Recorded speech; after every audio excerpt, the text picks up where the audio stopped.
Magandang hapon sa inyo. Isang mabilisang video lang mga kakambing. Maganda tayo kasi hindi pa talaga naglalandfall yung bagyo.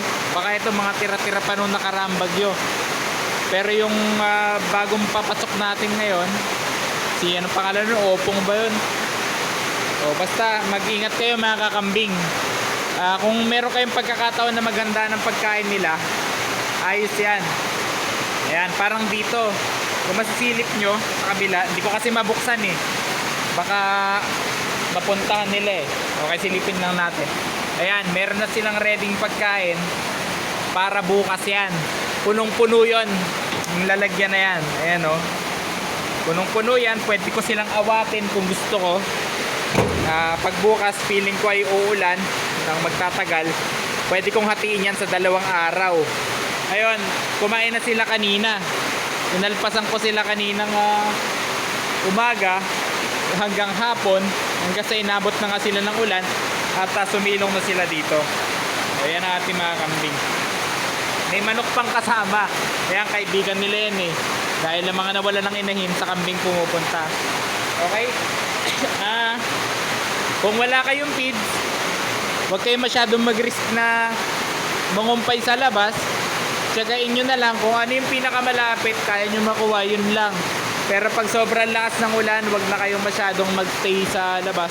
Dahil ang mga puno, lumalambot din yung mga lupa niyan. At minsan natutumba yan. Doon tayo nag-uumpisa ng disgrasya sa ganun.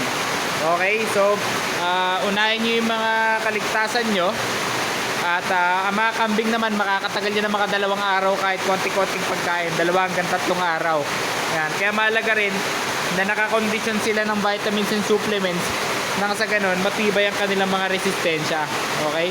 Nilalakasan ko yung boses ko kasi grabe na yung ulan sa labas Yan. Hindi naman umaampias dito yung umaangge. Okay naman. Hindi naman sila nababasa.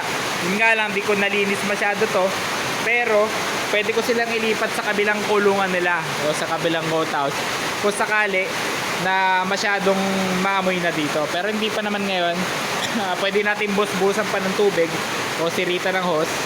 Ayan, mukhang nabitin pa si Neneng Black. Kinakain niya yung kahoy doon. Bitin yan pag ganyan. Naghahanap ng panghimagas. At syempre, gawin natin ngayon patubig-tubig lang muna sila.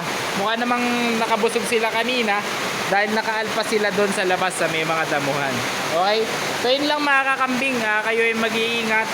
At syempre, minsan talaga sa isang taon ay dinadaanan tayo ng mga ganitong bagyo. At minsan, meron talagang malalakas na talagang nakakatakot. Okay? Kaya ang buhay natin isa lang. Mag-iingat tayo. At tayo ay syempre kumain ng mabuti, sabaw-sabaw para hindi tayo mabitin. Hindi tayo mabitin sa lakas sa ating mga ginagawa. Okay? Yun lang, stay safe mga kakambing. Happy goat racing po.